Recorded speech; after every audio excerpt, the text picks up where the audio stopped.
ज्योतिर्मय media house सविनय सादर करत आहे श्री अरविंद आणि श्री माताजी यांच्या तत्वज्ञानावर आधारित एक चिंतन, पूर्णयोगाचे अंतरंग. नमस्कार.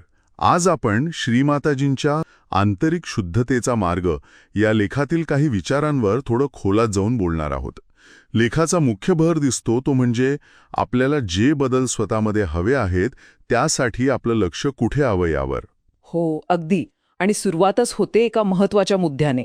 हो, तो मुद्दा की इतरांच्या चुका किंवा ते काय करतायत यावर लक्ष देण्याऐवजी आपल्या स्वतःच्या उणीवा कशा बघायच्या आणि त्या सुधारण्यावर कसं लक्ष द्यायचं. बरोबर. आणि हे महत्वाचं आहे कारण असं केल्याने आपण आपली ऊर्जा वाचवतो, अनावश्यक गोष्टींपासून दूर राहतो. आपलं लक्ष म्हणजे आपल्या नियंत्रणात काय आहेत त्यावर हवं. स्वतःचे विचार, स्वतःची कृती. खरंय, नाहीतर आपलं लक्ष भलतीकडेच जातं आणि मग स्वतःकडे बघायला वेळच मिळत नाही. पण लेखात पुढे असंही म्हटले, कमी बोलावे आणि उत्तम कृती करावी. म्हणजे फक्त लक्ष बदलून नाही चालणार. अगदी. केवळ विचार करणं किंवा बोलणं पुरेसं नाही, कृती महत्वाची. लेखात एक छान उदाहरण आहे बघा. पोकळ शब्द हे सुगंध नसलेल्या फुलाप्रमाणे असतात. वाह, सुगंध नसलेलं फूल. म्हणजे ज्या शब्दांना कृतीची जोड नाही ते निरर्थक, नाही का? हो, कृतीतून जे समाधान मिळतं, जो परिणाम दिसतो, तो केवळ बोलण्यातून मिळत नाही. विचारांना कृतीची जोड हवीच. तर म्हणजे प्रत्यक्ष अनुभव महत्वाचा. नक्कीच.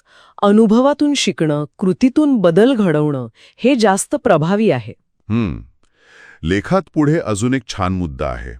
भूतकाळातील चुकांमुळे किंवा अपयशामुळे खचून जाऊ नये याबद्दल. आणि त्यासाठी ते उदाहरण देतात की कचऱ्याच्या ढिगामध्ये सुद्धा अतिशय पवित्र फूल उमललेलं आढळून येते. हो, हे खूप म्हणजे आशादायक रूपक आहे. याचा अर्थ असा की परिस्थिती कितीही वाईट वाटली किंवा आपल्या हातून चुका झाल्या असल्या तरी प्रत्येकात एक चांगली गोष्ट, एक शुद्ध क्षमता असतेच. म्हणजे तो कचऱ्याचा ढीग म्हणजे आपल्या चुका किंवा मर्यादा. पण तरीही त्यातून काहीतरी चांगलं नक्कीच येऊ शकतं. ती आंतरिक शक्ती ओळखायला हवी.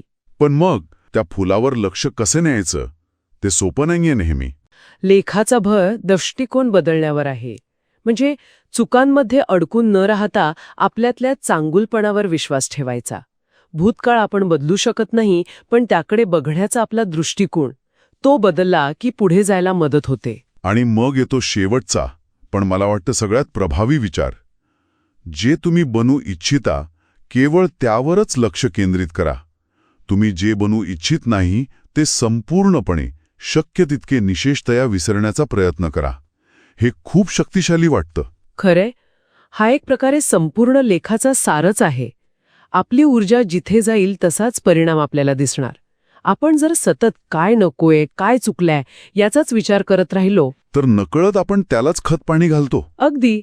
त्याऐवजी आपल्याला जे बनायचं आहे, जे गुण हवे आहेत त्यावर पूर्ण लक्ष दिलं तर ऊर्जा योग्य दिशेने वाहते. पण विसरण्याचा प्रयत्न करा हे कसं करायचं? म्हणजे नकारात्मक विचार दाबून टाकायचे का? नाही, तसं नाही. दाबून टाकण्यापेक्षा किंवा त्याच्याशी भांडण्यापेक्षा आपलं लक्ष जाणीवपूर्वक चांगल्या गोष्टींवर न्यायचं. सकारात्मक ध्येयांवर, मूल्यांवर. जसं अंधारात दिवा लावला की अंधार आपोआप जातो ना, तसं काहीसं. अच्छा, म्हणजे नकारात्मकतेशी झुंजण्याऐवजी सकारात्मकतेला वाढवायचंय. हो, बरोबर. लक्ष तिकडे वळवायचं. तर एकूणच या चर्चेतून हे स्पष्ट होतंय की स्वतःमध्ये बदल हवा असेल तर जाणीवपूर्वक आपलं लक्ष कुठे केंद्रित करतो हे खूप महत्वाचं आहे. मग ते कृतीवर असो, आंतरिक शक्तीवर असो किंवा भविष्यातल्या ध्येयांवर.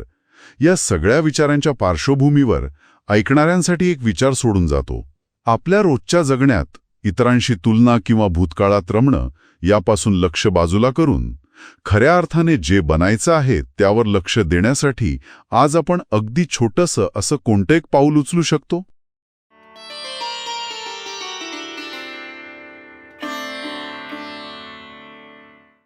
धन्यवाद.